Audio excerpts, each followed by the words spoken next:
This is Hannibal here from thehannibaltv.com, and today I have a man that's a couple times WWE Tag Team Champions, multiple time Pro Wrestling Noah Tag Team Champions, former Great North Wrestling Canadian Champion, host of the Cafe de Rene WWE segment, and now the Cafe de Rene successful YouTube podcast.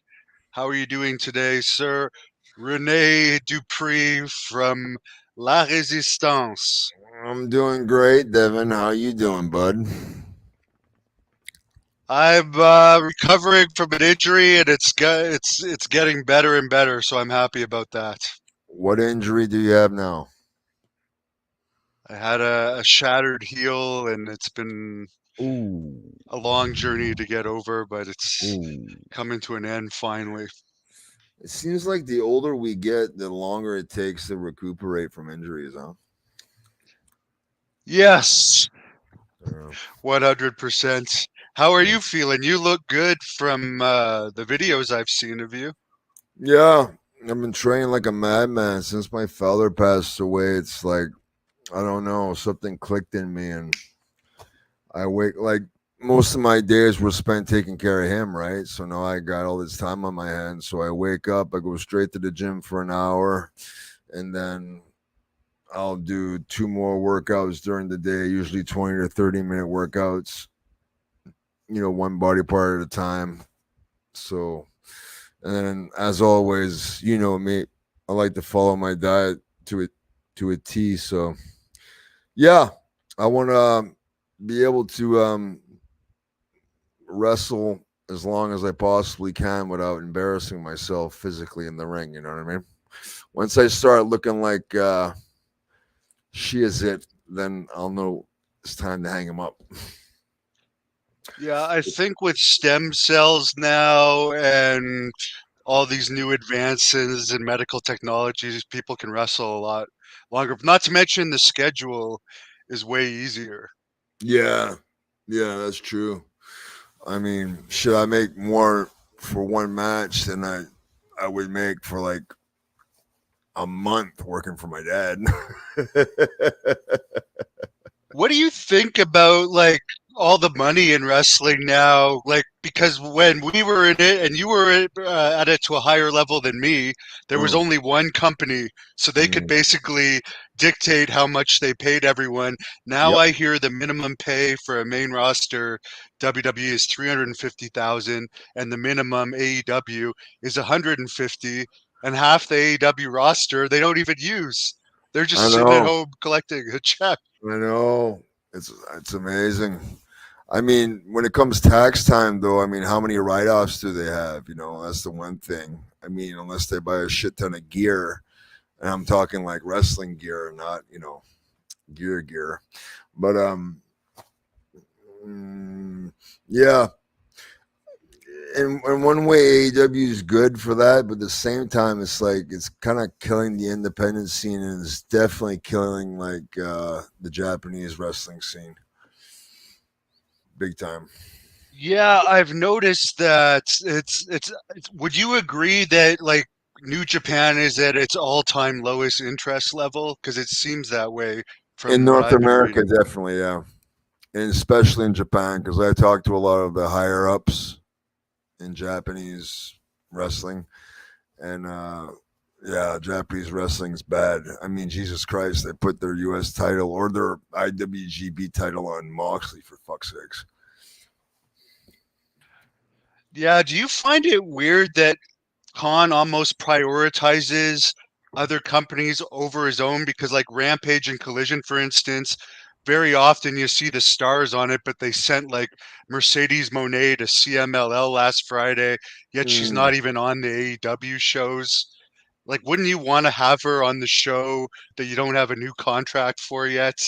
Do you want to Listen, try and pop a rating?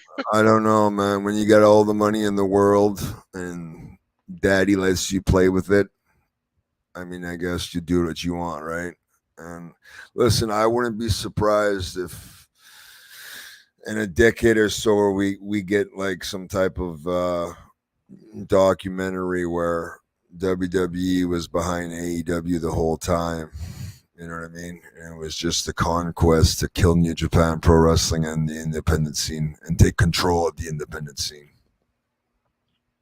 What do you You know, think because of? there was a time there. There was a time, Devin, like 2010 ish to like 2017, 18. I think you would agree that the independent scene, guys were making legitimate living on the independents, especially like UK with what culture and New Japan was on the rise. I mean, New Japan sold out the Madison Square Garden for Christ's sake. Yeah, they did, and they sure as hell couldn't do that now. No way, not a chance, not even come close. You know, so um, yeah, I mean, it's good for some of the guys. I mean, they're getting a guaranteed paycheck. I mean, they're not getting any better. How can you working once a week, right? And a lot of them are getting entitled and lazy because now they get all this free money from Tony Khan. They're expecting all this big money from the independents. And listen, just because you were seen on AEW once doesn't make you a star. Okay. I think it was Arn Anderson one time. He had told me, or told a group of us, it takes 52 weeks straight on Raw, and Raw at the time was the A show. 52 weeks straight of being highlighted, um, like, um, being highlighted positively, as in going up. 52 weeks straight on a show like Raw to really get established and get a name. And I think he was absolutely right on that. It seems like they almost have too big a roster to be able to get people over. To me, I anyways. think that's their plan. I think that's exactly what they want. They want WWE to be the draw, WrestleMania to be the draw, SummerSlam to be the draw, Royal Rumble to be the draw. They don't want any individual. You know what I mean? Like they want WWE's coming to town, okay, like the Ice Capades or like Cirque du Soleil or like whatever. It's the brand that's the draw, not the actual individual. You know what I mean? Now that I hear WWE is probably never going to come to New Brunswick or the Maritimes again, since they don't really want to go to the smaller markets. If they do, maybe we'll Mm, see them in Halifax.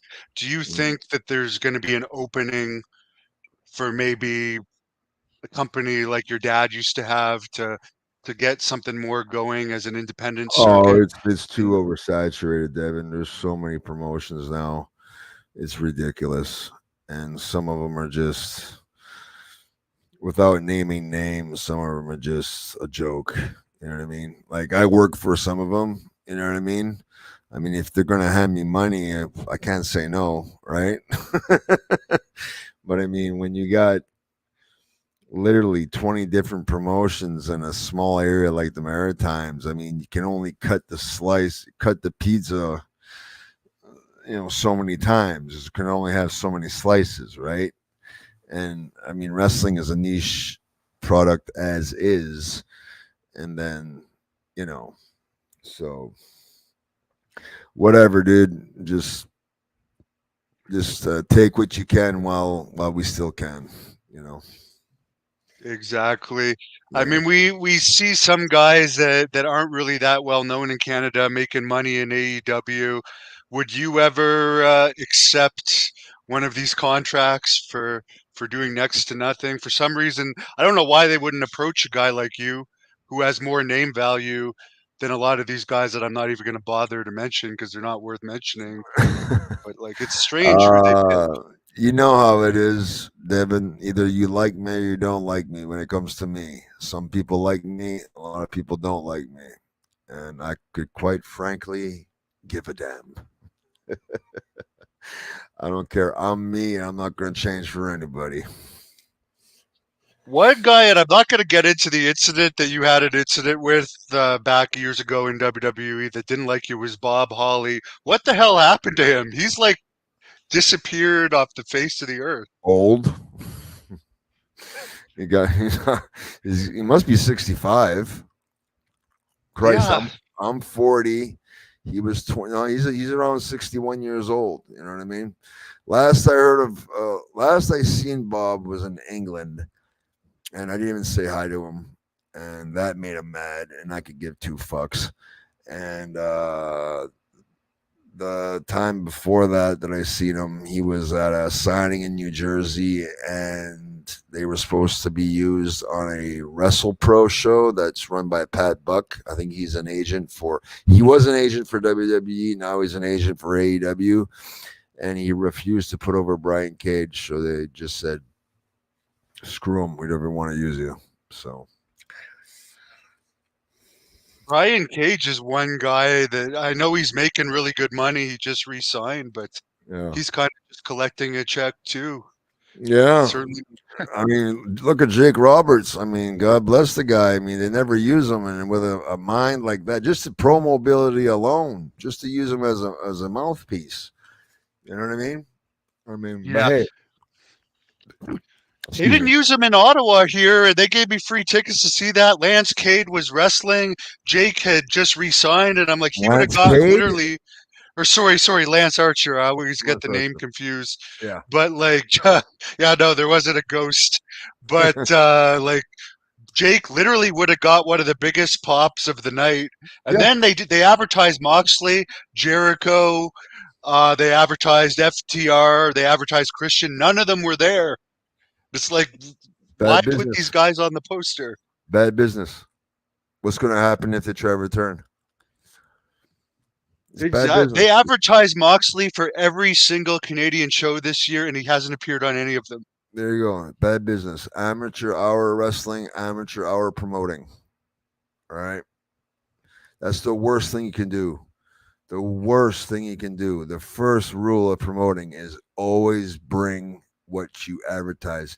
Devin, when I brought you here to Prince Edward Island and your flight got delayed, what happened? What did I do? I spent over a You, thousand. yeah, I be on spent a over. first class flight I to get spent there. over $1,000 to get you here because you were advertised. That's the number one rule my father taught me. If you advertise something, you have to have it there. You know what I mean? So, um, yeah, Tony Khan's got all his daddy's money to play with, and he doesn't have a clue what he's doing as a promoter. And I don't think he cares. I think I'll have to agree with CM Punk on this. He says Tony will stay in business as long as he wants because there's an unlimited amount of money and he doesn't run it like a business, but he doesn't seem to care at all. What even happened? Like they did the angle where they broke his neck or something. Then suddenly the Young Bucks are in control of the company, and we never even get a reason why Tony Khan's all of a sudden back, and like it just Well, doesn't make any sense. he broke his neck, and then he was on like an NFL conference, press conference or whatever, right, with the neck brace. But he's like turning his head. If your neck's broke, dude, you can't turn your head. Learn to sell, you moron. Jesus Christ. I mean, kudos to him for putting the neck brace on, but learn how to sell it properly, you dumbass. Every picture I saw from that, he has a big smile on his face. So yes, it gets Right, publicity, but it's like this is a joke. People just look right. at it like, oh, this is stupid. Yeah, yeah. Speaking of promoting, I just got my brand new Cafe de Rene jumpsuits. That's right. They're zip up. Hold on a second. I gotta show you the pants. I gotta stand up. So these are Cafe de Rene, and I don't know if you can see the back. Cafe de Rene, right there. You can go on my Shopify. You can go on my Shopify and purchase it. They're 125 US dollars. If you're Canadian, you can e-transfer Rene Dupree booking at hotmail.com, 125 US dollars, and it'll be shipped the very next day. I also have mugs for sale right here, and I also have t-shirts looking good, boys, looking real good, amongst other merchandise, hoodies, and more to come. Okay, I'm sorry, I had to plug myself. Now back to your questions, Devin. Oh, the jumpsuit looks nice. I'll give you that. Thanks, Well, man. let's talk about this show. I know Jack Kilby, who's running Great North Wrestling now. He did an Yeah. interview with Nathan Banner, and he wanted me to show you this clip here of what Oh. they had to say about you. So Oh. I'll put it up on the screen right now, Okay. and you can respond to it. Okay. I have to admit, Nathan Banner sucked up a hell of a lot to WWE in this interview. Did For he really? whatever reason, I don't know, but Wants a job? Rene Dupree, all this right. isn't personal. It's just business. But on the 29th, you'll definitely realize what happens when you mess with Jack and the big money players. Well, it isn't. It isn't personal, and it honestly, it wasn't personal for me either. But when you step that across that line, and you cross me for Off the no boss. reason, then there's going to be consequences. So when we had the discussion, I automatically got very excited because Rene Dupree has his eyes on the Canadian title right now that's held by Magna McLaren of the big money players. But in order to get that shot, he's going to have to get through you. And what we've talked about off air is not only do I want him out of Great North Wrestling, we're not even going to have to worry about him in the Canadian title. That'll be in the archive. But I want him, and I know you're professional, but I'll tell you what he did to me. He concussed me with my briefcase. I was suffering for 2 weeks. That's a shoot with headache symptoms. Wasn't a good situation. So I'd like for you to maybe make an exception and take care of Mr. Dupree, period. Have you ever, I take it you've never wrestled Rene, but you're aware of his credentials, etc. Oh, I'm definitely well aware of Rene's credentials. I believe he got signed at 18, 19. I definitely followed his career. Great talent. Um, but when you cross the boss, Rene, you got to have deep pockets, my man. Exception or not, June 29th. I'm not coming. I'm not coming to put on a show. I'm not some circus animal or carnival freak. Mm-mm. I'm coming for a fight, Rene. You said it yourself on your little podcast the other day. You don't expect any high flying, any. You can expect my fist in your face. I'll tell you that. Nice haircut, by the way, Nathan Banner. At least he's got hair, I guess. Boy, let's pack up. Let's pack up the car. Let's pack up the car, boys and girls. Come on, kids. Let's go. Let's go watch. Jesus, you're gonna have to do better than that, Nathan. Christ Almighty. Listen, okay. Apparently, this guy had a few half-ass tours of Japan. Apparently, he's done some stuff on the independents that I don't really follow. But I crossed the bus. Yeah, you're right. I crossed the bus. Jack Kilby wants to be a wrestler. He wants to be involved in the wrestling business. Well, I gave him a rude awakening. I knocked his ass out. And guess what? If he tries to interfere again, I'll knock his ass out again. And Nathan, the time you spent in Japan, how much time did you really spend in Japan? Did you spend 15 years in Japan? Did you live in the dojos like I did? Did you train in the dojos like I did? Did you train shoot fighting with guys like Minoru Suzuki and Masakatsu Funaki and Sakuraba like I did? Well, let's find out if you did, because I did. And trust me, the character that you saw in WWE was just that. It was a character. I was playing a French guy from France, which, by the way, I'll be going back to France July 12th in Nice, France, because when your name's Rene Dupree, you're wanted worldwide. And but first comes first, this Saturday, Napanee, Ontario, and Mr. Banner, you're in for the fight of your life. Rex Gardner, he's a good friend of mine. What's going on, Rex? Okay. There you go. I mean, to me, you look like you're in better physical shape than him.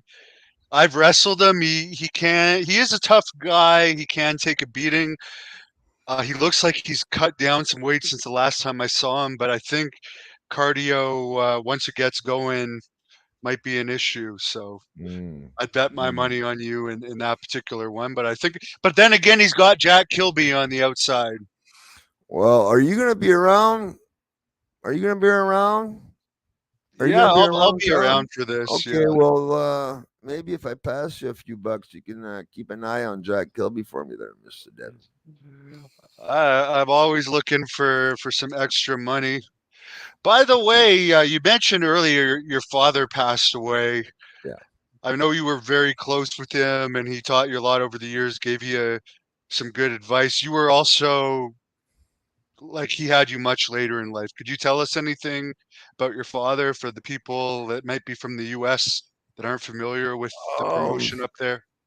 Well, let's see. He started wrestling in 1955 or 56. He got trained up here on the beach by a bunch of local shooters. He did a local show, and there just so happened to be a promoter from Boston who was in the area looking for talent, basically looking for cheap talent, because he was an American promoter looking for cheap Canadian talent, right?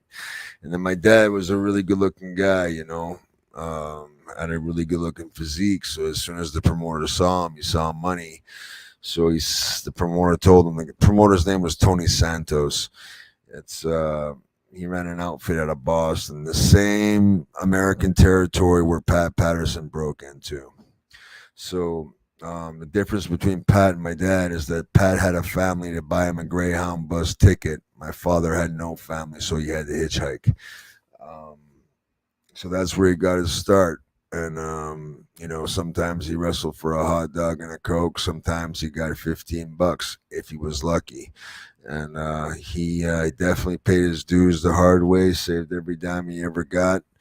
And then he quickly realized that if you want to make the big money in wrestling, promoting was where it's at. So he came to his hometown, his home area of the Maritimes, and started promoting as well as wrestling. He would spend his winters down south in the United States working for various promoters such as Vince McMahon Sr., such as Jim Crockett Sr., such as Vern Gagne, old man Funk Sr., all the old school Jim Barnett, my boy. He did several tours of Australia for Jim Barnett, and Johnny Doyle, who was Jim Barnett's business partner. And he started when he come back home. Eventually, he worked for local promoters, but then eventually took over the book. He took over the promotion in the 60s. And then 1970, I believe 77 or 78, he teamed up with Angelo Poffo, who is the father of the Macho Man Randy Savage and Leaping Lanny Poffo. And Angelo Poffo helped him learn the television aspect of the thing, and that's when he started his own television show. He always had good relationships. Well, that's the way it worked back then, Devin. All the promoters worked together before Vince Jr. came along and wanted to monopolize everything. Promoters worked together. My father had a good relationship with Stu Hart, and he would get the tapes from Stampede and air them out here on the East Coast, and they would trade talent, And my dad broke in guys like Don Jardine, the original Spoiler. So a lot of people who may not know who that is, well, you know who the Undertaker is. You know what the old school is, where he walks the top rope. Well, that's the guy who invented it. And you know where old school was created? It was created in my backyard. A lot of Undertaker's mannerisms were copied by Don Jardine. And if you ask any old school guy from Steve Austin to Jake Roberts to Stan Hansen, just how influential John Jardine was to the Texas wrestling scene, from guys like Hanson to Brody to Taker to Austin, you name it. And then there was the Cormier brothers, Leo Burke, who was very well known on the Canadian scene here, especially here in the Maritimes and in Calgary. If you read Bret Hart's book, he credits Leo Burke for teaching him psychology. My father broke in all those guys, the Cormier brothers. Go read, for all these young wrestlers out there that think their shit don't stink, go read a book. And I'm not talking Chris Jericho, and I'm not talking, uh, other fucking Jay Browns that write books.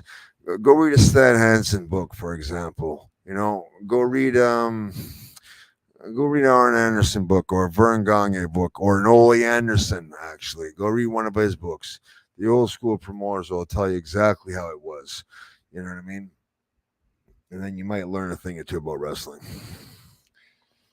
I remember when I was doing the interview with J.J. Dillon, at one point he was coming in as part of the opposition to your father, and it didn't end up working out. They ended up going out of business. What was that all about? And what do you think about JJ? Yeah, they found a money mark. Surprise, surprise. A money mark in wrestling.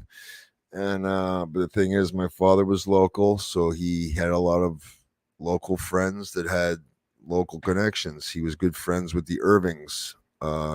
Casey Irving, who was a big wrestling fan, had a cottage right next to my father's home, by the bluff here, right by the Parley Beach. So they would come over for dinner all the time. And, my father had connections with the main guy with the newspaper. Back then, if you were friends with the Irvings and you're friends with the top guy with the top newspaper and top guy with the television, we had the better television. We had the better connections financially, the better sponsors, and it just worked out in his favor. You know what I mean? And my father was a very giving guy, because you know how much he charged guys to train? Nothing. Zero. Not a goddamn dime.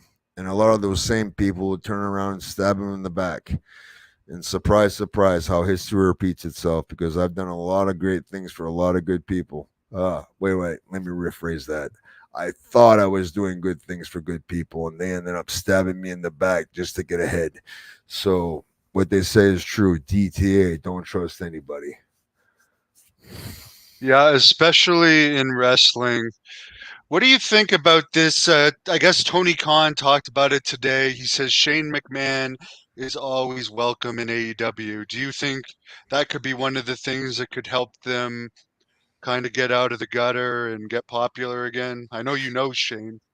If Shane McMahon joins AEW, that'll just solidify that WWE owns AEW in my mind.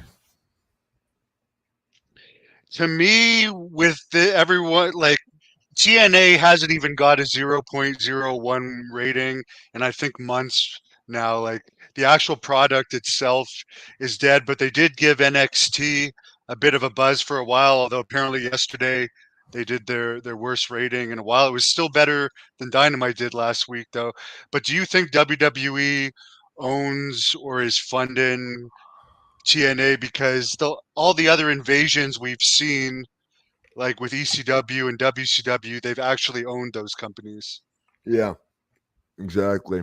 WWE's got so much money and they control the market. And I think Hunter has a different mindset. I think he has more of a mindset like a Vince Sr., where instead of Vince Jr. wanting to annihilate everybody and completely put everybody out of business, he understands that the business needs talent to strive, to survive. So instead of trying to kill everybody, why don't help them out here and there, and help them out financially, maybe help them out with some talent. That way they can use some new talent, some new faces, and it creates a healthier environment for everybody and more jobs for everybody, so more people can earn a living doing this this sport that you and I both can't seem to get away from, can we, Devin? no matter how hard we No. try. Well, the thing is, probably you're probably like me. Like I can't even watch the highlights, the 3-minute highlights of these shows. It makes me too mad. But I'm still a wrestling fan. Yeah, I'll still watch the old stuff, and I'll 100%. pop if something good is up. Yeah, yeah. I'll be a friend. I'll be a fan of wrestling for life, and I'll always love it. And like you said, if you pop in an old match from the '80s, fuck, I'll sit there and watch it, And I did watch WrestleMania this year, and I'll have to admit, night 2, they hooked me, man. They did a hell of a job. But to sit there week after week for hours on end trying to follow, no, thank you. I'm 40 years old, man. I got better things to do, like sleep. Now we hear starting next year, speaking of night 2, SummerSlam is now going to be a second night. To me, it really waters it down. I understand why they're doing it business-wise, but do you think ultimately it'll create less interest in those events, or do you think you can't say no if they're getting the money for it, I guess? Yeah, I mean, shit, if they're selling out and they're making the money, boom. I mean, look at Metallica, right? Like everywhere Metallica goes, they're running 2 nights, right? Because they got so much material that they can, and they're so over that they can sell out 2 nights in a row. So if WWE can do it, boom. I heard they even have their own like theme park in Saudi Arabia now.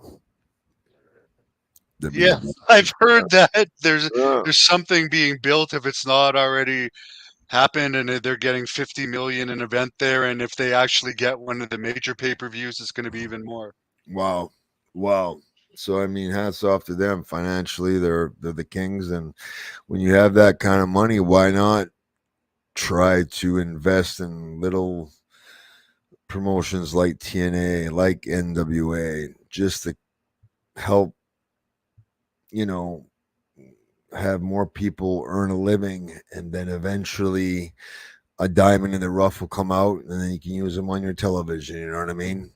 So as long at one point in time, there was thousands of people who could earn a hell of a living doing what we were doing, what we do. So hopefully, with Vince Jr. out of the fold and Monsieur Levac in the fold, things will change for the better. He was broken in by Killer Kowalski, who Kowalski was one of the rare guys that my father actually liked, because he and my father had a very good relationship. They wrestled each other all over the world. And so, I think who breaks you in has a big part on how you are in the business. You understand? Yeah, 100%. Yeah. That may have worked out as a disadvantage for me. Maybe not. Yeah, right. But like Kowalski, I mean, let's face it. Back in the 50s and 60s, the wrestling business was like a mafia. You know what I mean? And Kowalski was like a don. He was like a godfather in the business, right? So when you get breaking into a guy, I mean, look at all the guys that Kowalski broke in. A majority of them have been pretty successful. As far as Vince McMahon, who you just brought up, his no-compete ends in January 2025. He's a multi-billionaire. There's rumors that maybe WWE has ties with TNA now, or maybe secretly is funding it, or has some. They are on the WWE's Endeavor's streaming service, so there's at least that connection. But there's rumors that they may have made a deal with TNA to avoid Vince possibly buying it. No, because he might be interested in getting into the wrestling business again. Could you see that happening if this blows over? Brother, in wrestling, never say never. It's expect the unexpected when it comes to professional wrestling, man. believe nothing of what you hear and 3/4 of what you see, and sometimes art does imitate life. But listen, I have to go to the bathroom because I have the bladder of an 85-year-old man. Do you want to end this interview a little quicker, or? Sorry, you just froze. I didn't hear what you. I said I gotta go No, to the that's bathroom. fine because I'm sure I can. Yeah, no, I can check in with you the day of the show. We are going to be trying to live stream it. So when you get there, we'll check in with the fans. So yes, if you're watching this in the U.S. or the Maritimes, other places in Canada. By the way, Napanee is only a 2-hour drive from Ottawa and Toronto. There's no excuse not to go to this. Paul Roma is going to be there, Rene Dupree, Angel Medina, me, Mario Mancini having his retirement match. A lot's going on. Tickets at ticketweb.ca. More information at thehannibaltv.com. I will see you there, Rene, but I'll let you close this off before you have to go take a piss. It's whatever you want to tell the fans. All right. Well, Saturday, June 29th, Napanee, Ontario. Great North Wrestling. I mean, be there. It's going to be an action-packed, full night of professional wrestling. And I'm just going to say it again. Professional wrestling. Hard-hitting pro wrestling. And I'm going to be there live. And I know a lot of Canadian folks were looking to purchase some of my my gear, and it's hard to purchase some of my stuff through my Shopify and stuff, but I'll be there live to take selfies, photos, and you can watch me live kick the living bejesus out of this Nathan Banner fella and that evil Jack Kilby son of a gun. I can't use the